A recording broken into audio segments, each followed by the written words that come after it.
नमस्कार दोस्तों। सभी लोगों का आज फिर से स्वागत है बिहार स्पेशल की क्लास में। आज हम लोग पढ़ने वाले हैं बिरसा मुंडा का विद्रोह। इससे पहले हम लोगों ने पढ़ा था संथाल विद्रोह, ठीक है, जो कि प्रीलिम्स और मेंस दोनों के मद्देनजर हम लोगों ने उसे देखा था। तो बिरसा मुंडा का विद्रोह भी आज हम लोग प्रीलिम्स और मेंस दोनों के हिसाब से पढ़ेंगे, ठीक है। प्रीलिम्स के क्या क्या प्रश्न बनते हैं मैं आपको बताते चलूंगा, आप लोग नोट्स बनाते चलिएगा। और मेंस के क्या क्या प्रश्न बन सकते हैं इस टॉपिक से वो भी आपको ध्यान में रखना है, ठीक है। क्योंकि बिरसा मुंडा का विद्रोह की बात करेंगे तो सामान्यतः प्रीलिम्स और मेंस दोनों में यहाँ से प्रश्न पूछे जाते हैं, ठीक है। 8 नंबर का जो प्रश्न जो आता है मेंस में, वहां पे सामान्यतः आपको बिरसा मुंडा से संबंधित प्रश्न आपको देखने को मिलेगा। तो इस टॉपिक की बात करेंगे जो बिरसा मुंडा का विद्रोह है, यहाँ पे मैं आपका प्रीलिम्स भी करवाऊंगा और साथ में हम लोग मेंस के मद्देनजर भी देखेंगे। तो सबसे पहले आपको ध्यान में रखना बिरसा मुंडा का विद्रोह क्या था, ठीक है। तो उसके संबंध में सबसे पहले हम लोग भूमिका लिखेंगे। सबसे पहले आपको यह भी ध्यान में रखो से बिरसा मुंडा का विद्रोह की शुरुआत कब हुई। तो विद्रोह कोई एक दिन में तो होता नहीं है, इसकी शुरुआत बहुत पहले हो गई थी। लेकिन इसका जो सर्वाधिक जो चरम की बात करेंगे, विद्रोह जो सबसे तीव्र जो हुआ 1895 से लेके 1900 ईस्वी के मध्य रहा, ठीक है। यहाँ पे बिरसा मुंडा की खुद की बहुत ही उल्लेखनीय भूमिका रही थी। और विद्रोह इस दौरान मुंडा विद्रोह की बात करेंगे, इस दौरान बहुत अधिक तीव्र रहा, ठीक है। इसको उलगुलान विद्रोह भी कहते हैं। तो कभी आपसे ये प्रश्न पूछा जाए, हूल अगर पूछेगा तो ध्यान में रखना संथाल है, जो कि मैंने कल भी वो बताया था आपको। अगर आपसे पूछा जाएगा हूल विद्रोह, संथाल, ठीक है। अगर आपसे पूछा जाएगा तो बताओ उलगुलान विद्रोह कौन था, ठीक है। तो उलगुलान अगर आपसे पूछा जाए तो ध्यान में रखिएगा ये मुंडा विद्रोह की बात हो रही है, ठीक है, जो कि बिरसा मुंडा जी के नाम से भी है, ठीक है। तो सबसे पहली बात कब से कब तक था, तो कहीं पे 1899 से 1900 तक दिया रहता है। कहीं पे आप देखोगे 1895 से लेकर 1901 तक दिया रहता है। लेकिन सबसे आइडियल समय जो है 1895 से लेकर 1900 ईस्वी तक माना जाता है, क्योंकि इसके बाद बिरसा मुंडा गिरफ्तार हो गए थे। चलिए, तो भारत में हुए जनजातीय आंदोलनों की विकास धारा में 1890 ईस्वी के दशक में बिहार में हुए बिरसा आंदोलन को सर्वाधिक सशक्त और विस्तृत एवं नई दृष्टियों से जनजातीय विद्रोहों का चरम उत्कर्ष माना जाता है। यहाँ पे ध्यान में रखना सिर्फ बिहार लिखा हुआ है, ठीक है। तो जिस समय की ये घटना है उस समय बिहार और झारखंड एक ही प्रांत के अंतर्गत आते थे, इसीलिए बिहार लिखा हुआ है, ठीक है। झारखंड की बंटवारा 2000 ईस्वी में हो गई, जैसा कि आपको पता है। लेकिन उस समय जो विद्रोह जो हुए थे, जिस समय बिहार और झारखंड एक था, तो उस विद्रोह के अभी भी बीपीएससी मतलब क्या होती है, बीपीएससी के एग्जाम में एक महत्वपूर्ण टॉपिक माना जाता है, ठीक है। दूसरा बात आपको ध्यान में रखना है, इस विद्रोह को और किस नाम से जानते हैं, तो उलगुलान के नाम से जानते हैं, जिसका मतलब होता है महान विद्रोह। तो इसको आप नोट कर लेना, ये प्रीलिम्स के लिए इंपॉर्टेंट हो जाएगा, ठीक है। इसकी तुलना 1890 ईस्वी के दशक में चीन में हुए बॉक्सर विद्रोह से किया जाता है, ठीक है। तो संथाल का टाइपे विद्रोह से और इसका मतलब बॉक्सर विद्रोह से इसका तुलना हम लोग करते हैं। तो ये भी आपको ध्यान में रखना, ठीक है।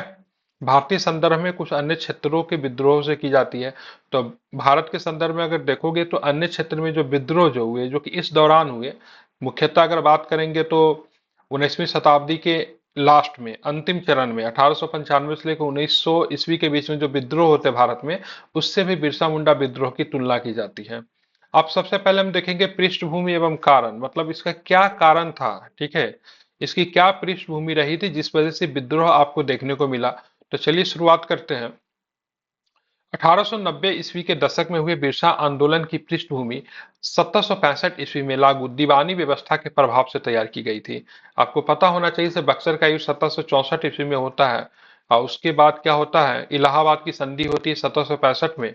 और बिहार बंगाल उड़ीसा का समूचे राजस्व का जो वसूलने का अधिकार जो था वो कंपनी सरकार को दे दिया जाता है। उसके बाद आप देखोगे तो विभिन्न प्रकार के मुख्यतः शोषण का प्रारंभ होता है कंपनी सरकार के द्वारा, ठीक है। और इसी के फलस्वरूप क्या था, विभिन्न जगहों पे आदिवासी एवं जनजाति विद्रोह आपको देखने को मिलते हैं।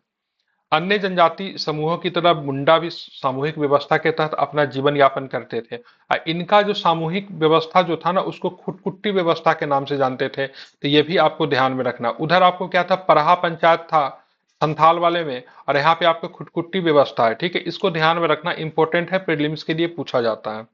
वास्तव में ब्रिटिश प्रभाव के परिणाम स्वरूप मुंडा समुदाय के आर्थिक, सामाजिक, राजनीतिक एवं धार्मिक जीवन में विकृत हस्तक्षेप हुए, जो कि मुंडा विद्रोह का कारण बना। ध्यान में रखना, ये 4-5 इंपॉर्टेंट तथ्य है, जिसमें आर्थिक है, सामाजिक है, राजनीतिक है, धार्मिक है। ठीक है, ये सभी विद्रोह में ये कारण बहुत इंपॉर्टेंट होते हैं, चाहे वो जनजाति से संबंधित विद्रोह हो या फिर भारत के अन्य वर्ग से संबंधित विद्रोह हो, वहां पे ये चारों कारण काम करेंगे, क्योंकि कहीं ना कहीं से चारों कारण जो थे वो प्रभावित होते थे।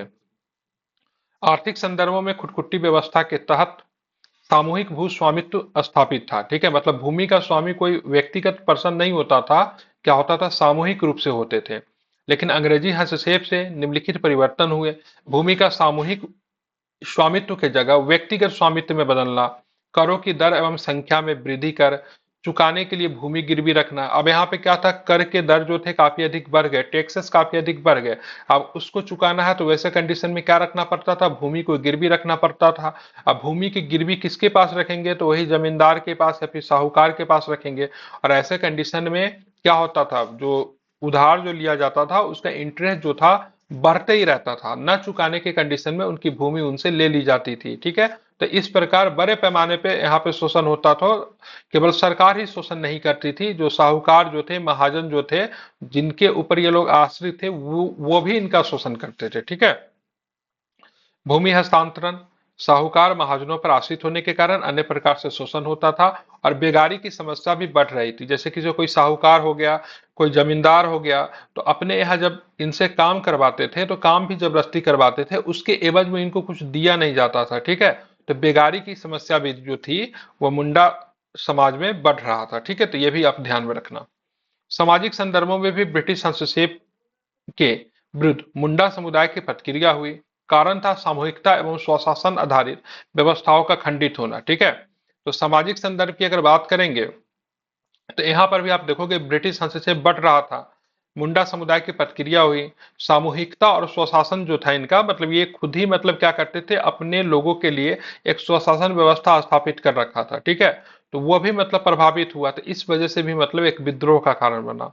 धार्मिक संदर्भ में बात करेंगे तो 1813 का चार्टर एक्ट आपको याद होगा। उसमें क्या था, जो ईसाई मिशनरी जो थे उनको भारत में अपने धर्म की प्रचार करने की अनुमति दी गई थी। और ऐसे कंडीशन में क्या था, बड़े पैमाने पे मतलब क्या करते थे, वो धर्म का प्रचार तो करते थे लेकिन साथ में कन्वर्जन भी कराने लगे। अब यहाँ तक कि मतलब जो बिरसा मुंडा, जो इस विद्रोह के जो नेता जो है, उनका भी इन लोगों ने कन्वर्जन करवाया था। ठीक है, उनका नाम पीटर मुंडा था। ठीक है, शुरुआती दौर में अगर बात करोगे तो बिरसा मुंडा का नाम पीटर मुंडा था, उनका भी मतलब कन्वर्ट करवा दिया गया था। तो इस वजह से आप देखोगे तो मुंडा जो समाज के जो लोग जो थे, उनमें बहुत अधिक अतिशयोक्ति थी, किसके प्रति, तो ब्रिटिश के प्रति। ठीक है, इसके अतिरिक्त मुंडा समुदाय के कुछ आंतरिक समस्याएं भी थी, जिसमें रूढ़िवादिता थी, नशाखोरी थी, शराबखोरी थी। ठीक है, ये सारे कारण जो थे बिरसा मुंडा विद्रोह के कारण बने। आप ध्यान में रखना, ये जो आंदोलन जो आप देखोगे, ये जो विद्रोह जो देखोगे आप, ये केवल ब्रिटिश या फिर औपनिवेशिक सत्ता के विरुद्ध नहीं है। यहाँ पे आंतरिक शुद्धिकरण की भी बात होगी, जहां पे एक ईश्वरवाद की भूमिका पे बल दिया जाएगा। तो भाई आप एक ईश्वर को मानिए, नशाखोरी जो है छोड़ दीजिए, महिलाओं का सम्मान कीजिए, शराबखोरी जो है छोड़ दीजिए। मुख्यतः जो महुआ जो होता था, जो कि लोकल शराब होता था जो ये लोग बनाते थे, उसको छोड़ने की बात कही गई थी। तो आप देखोगे तो ये जो विद्रोह जो था एक औपनिवेशिक नीतियों के खिलाफ तो था ही, और साथ में आंतरिक शुद्धिकरण की भी बात की गई थी। तो इसीलिए विद्रोह जो था इंपॉर्टेंट एवं महत्वपूर्ण हो जाता है। ठीक है, ध्यान में रखना। अब बात करेंगे इसका उद्भव कैसे हुआ, मतलब विस्तार की बात करेंगे, पतन की बात करेंगे। ठीक है, तो 1890 ईस्वी के दशक में हुए बिरसा मुंडा विद्रोह को उद्भव, विस्तार एवं पतन के संबंधों में 3 चरणों में बांट करके आप देख सकते हो। मैंने कि पहले ही बोला था, सो भाई विद्रोह कोई एक दिन का काम नहीं है, सो बस उठे और विद्रोह कर दिए। ठीक है, जनजीय आंदोलन नहीं है। इसकी जो पृष्ठभूमि जो थी बहुत पहले आ जाती है। ठीक है, बहुत पहले आपको इसकी पृष्ठभूमि आपको देखने को मिलती है। तो बिरसा आंदोलन का प्रारंभिक स्तर इसी चरण में दिखाई पड़ता है, जो 1890 के आसपास शुरू हुआ। इस आंदोलन का प्रारंभ एक सामाजिक धार्मिक आंदोलन के रूप में हुआ। ध्यान में रखना, शुरुआती दौर में ये जो था सामाजिक धार्मिक आंदोलन था, लेकिन बाद में जो आप ध्यान में रखना, से एक धर्म का भी रूप ले लेता है। ठीक है, जैसे बिरसा मुंडा जी के द्वारा जो धर्म जो लागू किया गया, उस धर्म को बोलते हैं बिरसाइत धर्म। तो ये भी आपको ध्यान में रखना, ये भी प्रीलिम्स में पूछा जाता है। अब बिरसा मुंडा के अन्य नाम की बात करेंगे तो धरती आबा इनको कहते हैं, जगत पिता भी कहते हैं। जन्म की बात करेंगे तो जन्म इनका कब हुआ, तो 1875 ईस्वी में इनका जन्म होता है। ठीक है, कहाँ पे हुआ, तो उलुहातू में हुआ, एक गांव का नाम है, ये भी आपको ध्यान में रखना। प्रारंभिक शिक्षा की बात करेंगे तो चाईबासा, झारखंड में पड़ता भी वर्तमान में प्रारंभ हुआ। ठीक है, आरंभ में ईसाई मिशनरियों के प्रभाव में थे, लेकिन बाद में गुरु आनंद पांडे के प्रभाव से वैष्णव हो गए। तो मैंने शुरू में ही बोला था, ईसाई मिशनरियों के प्रभाव में ये भी आ गए थे, इनका भी कन्वर्जन करवा के ईसाई बनाया गया था, लेकिन बाद में अपने गुरु से मिलते हैं जिनका नाम आनंद पांडे था। तो इनके गुरु का नाम ध्यान में रखिएगा, ये प्रीलिम्स के मद्देनजर इंपॉर्टेंट है, मैं यहाँ पे लिख दे रहा हूँ। तो भाई ये प्रीलिम्स के मद्देनजर इंपॉर्टेंट है। और जब ये ईसाई हो गए थे तब इनका नाम पीटर मुंडा पड़ा था, एक बार इसको क्रॉस चेक कर लेना, लेकिन मुझे जहां तक ध्यान है इनका नाम पीटर मुंडा ही था। ईसाइयत वाला नाम है, इसको भी आप लोग देख लीजिएगा। बिरसा मुंडा ने अपने उपदेशों को तीन बातों को आधार बनाया, ध्यान में रखना। शुरुआती में ये केवल औपनिवेशिक सत्ता के विरुद्ध ही मतलब ये विद्रोह नहीं था, ये नैतिकता को भी ध्यान में रखते हुए, ठीक है, अपने लोगों के अंदर में, मतलब कहने का मतलब मुंडा समुदाय में जो बहुत अधिक जो, ठीक है, कमियां जो थी उसको भी ठीक करने के लिए विद्रोह का प्रारंभ हुआ था। ठीक है, तो मुंडा समुदाय के लोगों को आचरण शुद्धता पर ध्यान, जिसके तहत शराबखोरी, पशु बलि पे रोक आदि पे जोर दिया गया, ध्यान में रखना। ये सारे के सारे बात जो है, इन्होंने अपने आप को मतलब एक बिरसाइत धर्म के धर्म गुरु के रूप में भी इन्होंने इस चीजों पे बल दिया है। ठीक है, आत्म सुधार या नैतिक सुधार के विभिन्न पहलुओं को महत्व देना, एकेश्वरवाद पे जोर। एकेश्वरवाद कहने का मतलब है से एक ईश्वर की पूजा करना है। ठीक है, क्योंकि जो आप आदिवासी समाज में जाओगे तो वहां पे बहुत सारे ईश्वर होते हैं, उनकी आस्था जो होती है बहुत सारे ईश्वर की प्रति होती है, जो कि हमारे समाज में भी विद्यमान है। तो यहाँ पे बिरसा मुंडा जी ने कहा कि इसके तहत बिरसा मुंडा ने सिंह बोंगा देवता के प्रति आस्था की बात की। सिंह बोंगा की बात करेंगे तो यह आदिवासियों की देवता है। ठीक है, उन्होंने कहा से भाई मैं सिंगा बोगा का दूत बनकर आया हूं। ठीक है, मतलब अपने आप को मतलब ईश्वर का मैसेंजर इन्होंने दिखाया। देखना, जहां पर भी मास लीडर में अगर बहुत अधिक मान लीजिए विद्रोह में मास लीडर जैसी बात नहीं, जैसे मतलब गांधी जी का विद्रोह देखोगे तो उनमें नैतिकता बहुत कम थी। ठीक है, लेकिन वो मास लीडर को मतलब बहुत बड़ी जनसंख्या को अपने तरफ एकत्रित कर पाते थे। ठीक है, लेकिन अगर जहां पे ये चीजें नहीं रहेगी, नेता वहां पे मास लीडर नहीं रहेगा, तो वहां पे रिलीजन जो जरूर निकल कर आएगा, जैसा कि आपने संथाल विद्रोह में भी देखा था। उसी तरह यहाँ पे मुंडा विद्रोह में भी आप देखोगे, यहाँ पर भी अपने आप को मतलब ईश्वर के मैसेंजर के तौर पे दिखाएंगे। ठीक है, मतलब इन्होंने कहा से मैं सिंह वोंगा के दूत के रूप में आया हूं, और उनके माध्यम से ही मुंडा समुदाय को बाहरी शोषण के तत्वों से मुक्ति मिलेगी। ठीक है, तो यहाँ पर भी अपने भगवान के मैसेंजर के तौर पे इन्होंने दिखाया। संथाल विद्रोह में भी वही था, ठाकुर बाबा ने हमें भेजा है, ठीक है, ईश्वर का मैसेंजर बना के से भाई संथालों को मतलब क्या करना है, उनका स्वराज दिलाना है। वहां पर भी आपने देखा, तो ये चीज आपको जगह जगह पे दिखेगी। साथ ही एक आदर्श मुंडा राज्य की स्थापना होगी। इस कार्य के लिए ईश्वर ने उन्हें अदम्य शक्ति एवं साहस दिया है, जिसके कारण न तो तीर छेद सकता है न गोली मार सकती है। मतलब उस समय इस तरह का मतलब आप देखोगे एक अफवाह उठ गया से भाई जो बिरसा मुंडा जो है भगवान के ही मतलब क्या है अवतार है, और ऐसे कंडीशन में न तो उनको तीर छेद सकता है न तो गोली मार सकती है। तो इस वजह से मतलब क्या हुआ, लोगों का मतलब उनके प्रति झुकाव सडन मतलब क्या हुआ, बहुत अधिक बढ़ा। तो इस तरह से क्या लोग जो थे मतलब उनसे जुड़ने लगे। ठीक है, समझ रहा है ना। यहाँ पे जब ईश्वर वाली बात आ गई तो लोग उनसे जुड़ने लगे, तो इससे मतलब क्या हुआ, विद्रोह को मतलब सशक्त बल मिला। ठीक है, कुल मिलाकर इस चरण में एक प्रकार से आंदोलन का उद्देश्य एवं वैचारिक आधार जो था निर्मित हो जाता है।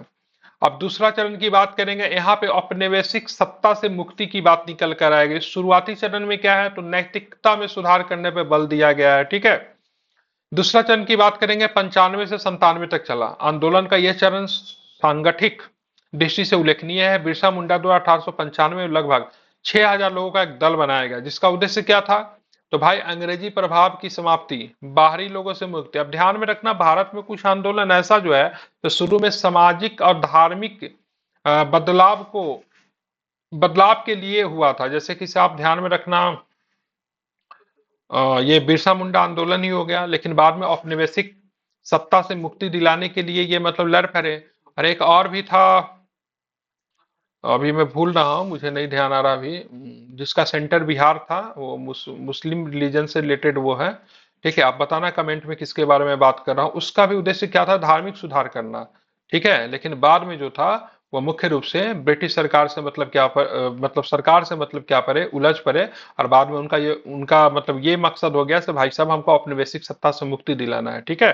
जिसका सेंटर बिहार में, ठीक है, बिहार ही था उसका सेंटर।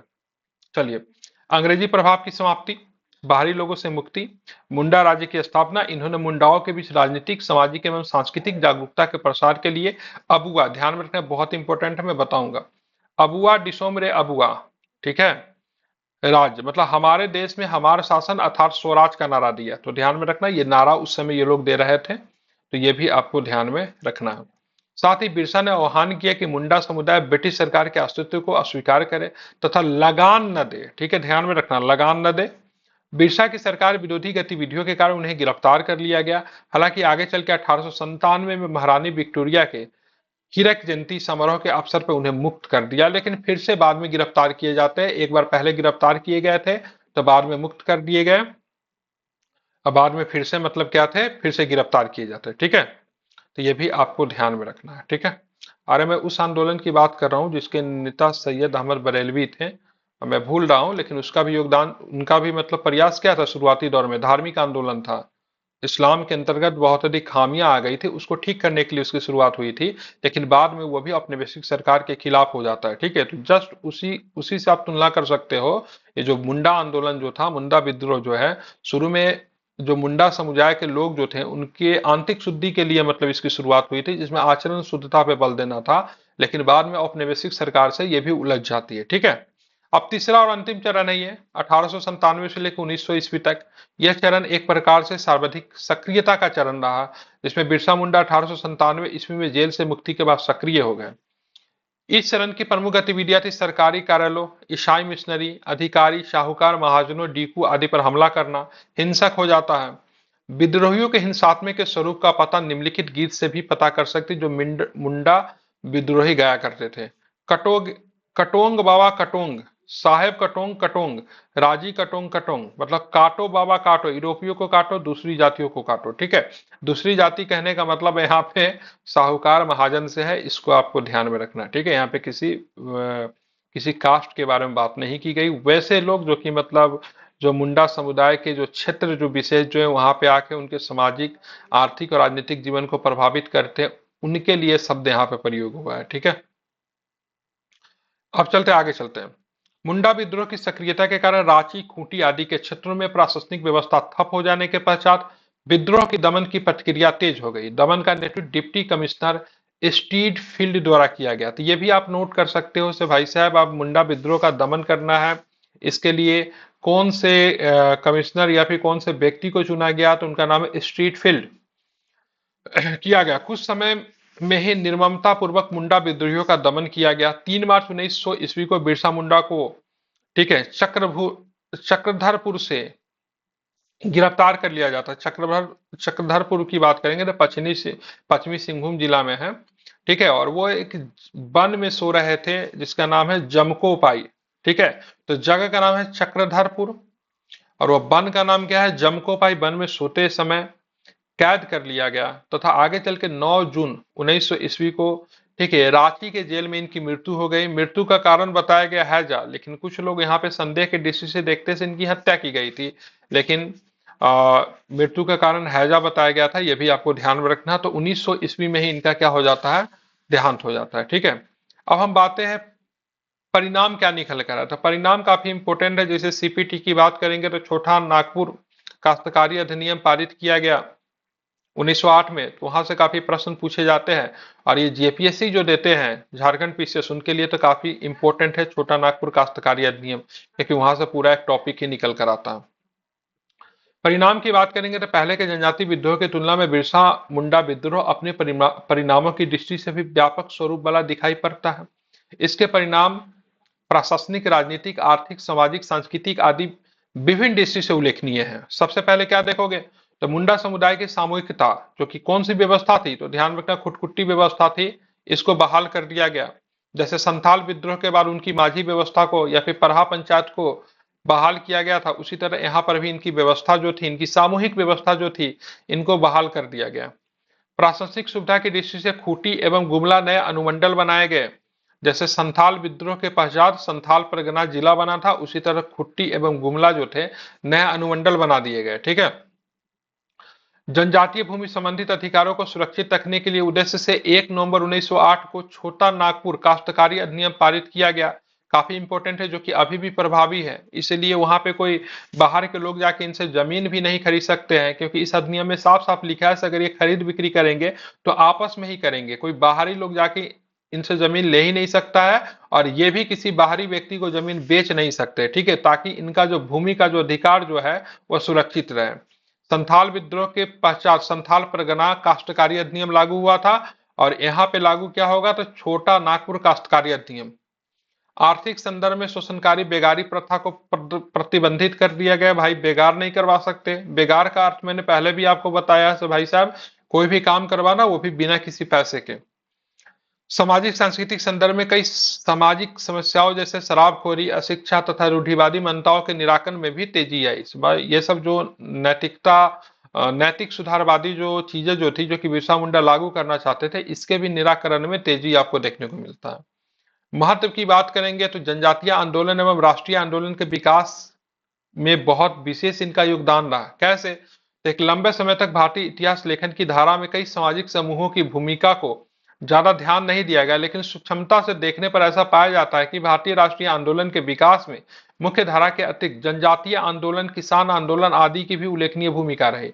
अब यहाँ पे राष्ट्रीय आंदोलन का मतलब हम लोग कितना समझते हैं, तो गांधीयन एज को मेनली समझ लेते हैं भाई साहब। 1920 से लेकर 1947 या फिर 48 का जो समय जो है, जो कि गांधी एरा जो कहा जाता है, जिसमें असहयोग आंदोलन हो गया, सबनीय अवज्ञा आंदोलन हो गया, फिर भारत छोड़ो आंदोलन हो गया, हम लोग उतना ही समझते हैं, लेकिन ऐसा नहीं है। इसमें जनजातीय आंदोलन का भी योगदान है।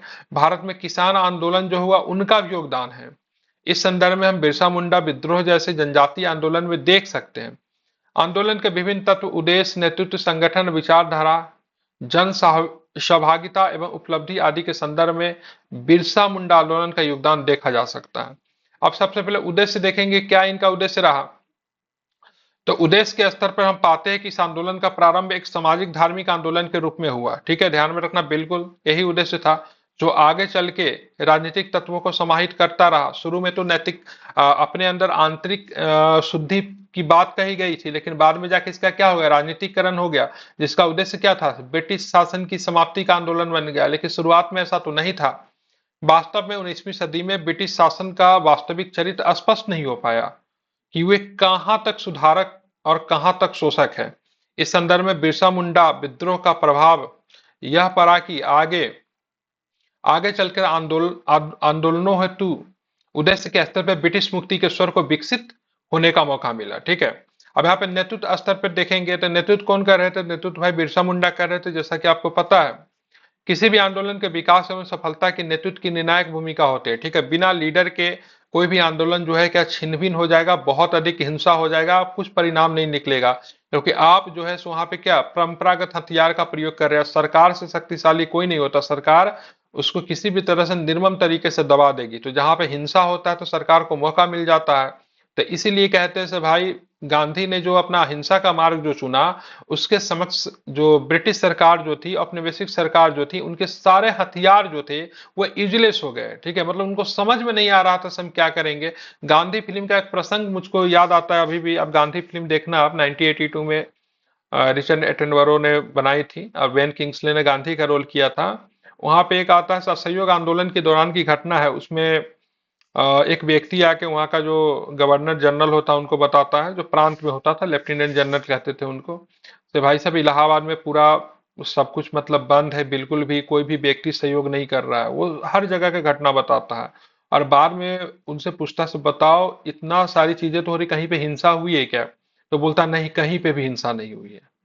अब उस व्यक्ति को काटो तो खून नहीं, ऐसी वाली स्थिति हो जाती। मान लो हिंसा नहीं हुई, फिर भी मतलब सारा सरकारी दफ्तर बंद है। अब इसके प्रतिक्रिया में क्या किया जाए? तो इसीलिए कहा जाता है भाई साहब, गांधी ने जो तरीका अपनाया से पूरे औपनिवेशिक सरकार के हथियार जो था उनके समक्ष ना मतलब पूरा मतलब शून्य हो गया, मतलब बिल्कुल भी मतलब उद्देश्यहीन हो जाता है हथियार। लेकिन जहां पे हिंसा करोगे तो सरकार हिंसा करने में, सरकार से बड़ी भूमिका किसी की नहीं होती। सरकार हिंसा वाला हर आंदोलन को दबा देती है।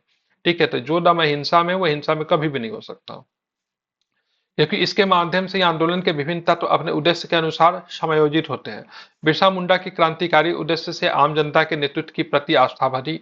साथ ही बिरसा के विचारों से ब्रिटिश सुदृढ़ शासन तंत्र का विरोध करने का साहस भी मिला। ठीक है, मतलब कह सकते हैं से भाई साहब आगे के आंदोलन के लिए, मतलब ये बिरसा मुंडा का आंदोलन जो था वो एक प्रेरणादायक की भूमिका में कार्य किया। ठीक है, संगठन के स्तर पर बात करेंगे तो बिरसा मुंडा ने 6,000 आदिवासियों को संगठन बनाकर जिस प्रकार से आंदोलन को आगे बढ़ाया, इससे आगे के आंदोलनों हेतु संगठन का महत्व स्थापित हुआ। विचारधारा के स्तर पर बात करोगे तो अपने उद्देश्यों की प्राप्ति होती जीवन के विभिन्न क्षेत्रों में सामाजिक, धार्मिक, राजनीतिक आदि को शामिल किया गया। इसे आंदोलन को वैचारिक आधार पर व्यापक स्वरूप मिला। कार्यक्रम के स्तर पर देखोगे तो इस विद्रोह की महत्वपूर्ण विशेषता रचनात्मक कार्यों को शामिल किया जाना था, जैसे कि मान लीजिए मुंडा राज्य की स्थापना के राजनीतिक उद्देश्यों के साथ ही समाज सुधार करना। समाज सुधार में नशाबंदी था, शराबबंदी था, रूढ़िवादिता का विरोध करना, एकेश्वरवाद के ऊपर बल देना, आंदोलन के स्वरूप के व्यापकता मिली, ये सारे चीज शामिल थे। साथ ही आगे चलकर महात्मा गांधी जैसे राष्ट्रीय आंदोलन के महान नेताओं द्वारा प्रमुख आंदोलनों के मध्य रचनात्मक कार्यक्रमों को शामिल कर राष्ट्रीय आंदोलन के उद्देश्य को व्यापक बना दिया गया। तो रचनात्मक कार्यक्रम आगे चल के मतलब देखो, जैसे गांधी ने भी क्या कहा भाई साहब, नशाबंदी के ऊपर उन्होंने बल दिया, शराबबंदी के ऊपर उन्होंने बल दिया, रूढ़िवादिता को तोड़ने के लिए भी उन्होंने मतलब लोगों को प्रेरित किया। ठीक है, साफ सफाई का जो कार्य जो थे, सामूहिक रूप से झाड़ू वगैरह लगाना, साफ सफाई के काम करने, सारे के सारे रचनात्मक कार्य थे।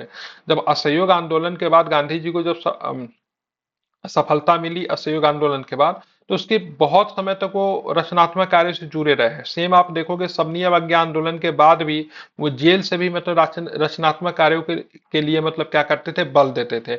इससे मतलब क्या होता था, लोग कनेक्ट कर पाते थे, लोग जुड़ पाते थे। ठीक है, सहभागिता के स्तर पर उद्देश्यों की स्पष्टता, क्रांतिकारी नेतृत्व, व्यवस्थित संगठनात्मक आधार आदि के कारण इस विद्रोह को न सिर्फ मुंडा समुदाय बल्कि समाज के अन्य वर्गों का भी प्रत्यक्ष में अप्रत्यक्ष सहयोग प्राप्त हुआ। इससे आगे के राष्ट्रीय आंदोलन हेतु व्यापक जन सहभागिता के निर्माण में सहयोग मिला, यह भी आपको ध्यान में रखना। इसकी उपलब्धियां क्या रही, जाहिर सी बात है अगर विद्रोह हुआ तो उपलब्धि भी होगी। तो किसी भी आंदोलन को में इस पक्ष का महत्वपूर्ण स्थान होता है। सो भाई अगर हम कुछ कर रहे हैं तो उसका आउटकम तो निकल कर आए, तो इसी को उपलब्धि कहते हैं, अचीवमेंट्स कहते हैं। ठीक है, तो बिरसा विद्रोह के पश्चात विभिन्न प्रशासनिक, आर्थिक एवं सामाजिक परिवर्तन हुए, जिससे खुटकुटी व्यवस्था की बहाली हो गई। खूंटी एवं गुमला को अनुमंडल बना दिया गया। 1908 का छोटा नागपुर काश्तकारी अधिनियम पारित किया गया, जिससे इनका जो भूमि जो था, इनका जमीन जो था, उसको एक संवैधानिक अधिकार मिल गया, कानूनी अधिकार कहना उचित होगा। बेगारी प्रथा पे प्रतिबंध लगा दिया गया। कई सामाजिक समस्याओं से मुक्ति आदि इस आंदोलन की उपलब्धियां रही, जिससे आगे चल के जनजातीय आंदोलन एवं राष्ट्रीय आंदोलन को कई दृष्टि से प्रेरित किया। बिरसा विद्रोह में एक महत्वपूर्ण ध्यान देने योग्य बात यह रही कि इसने प्रखरता से इस भावना का संचार किया कि सामाजिक धार्मिक समस्याओं के समाधान हेतु राजनीतिक स्वतंत्रता भी क्या है, आवश्यक है। यह भी आपको ध्यान में रखना चाहिए। ठीक है, नेक्स्ट की क्लास में हम लोग देख लेंगे अन्य विद्रोह, जिसमें धाल विद्रोह है, लोटा विद्रोह है, ठीक है, खरवारी हो गया, सरदारी हो गया, ये सब बहुत ही बेसिक विद्रोह जिसमें कभी कभी प्रीलिम्स में प्रश्न पूछे जाते हैं। लेकिन मेंस के लिए जो सबसे महत्वपूर्ण टॉपिक है उसमें संथाल विद्रोह है और बिरसा मुंडा का आंदोलन है, या फिर विद्रोह कह लीजिए। यहाँ से मेंस के बहुते प्रश्न आते हैं, तो इस दोनों टॉपिक को आप लोग नोट्स भी बना लीजिएगा प्रीलिम्स और मेंस के मद्देनजर, यह आपके लिए काफी इंपॉर्टेंट है। ठीक है, नेक्स्ट क्लास में हम लोग मिलेंगे और फिर दूसरा टॉपिक हम लोग शुरू करेंगे। आई थिंक यहाँ पे हिस्ट्री समाप्त भी हो जाती है। ठीक है, तो चलिए, मतलब विद्रोह वाला टॉपिक समाप्त हो जाएगा। मेनली मॉडर्न हिस्ट्री का जो टॉपिक जो हमारा जो था राष्ट्रीय आंदोलन वाला, वो वाला हम लोग शुरू करेंगे। ठीक है, तो मिलता हूँ फिर से आपसे नेक्स्ट क्लास में।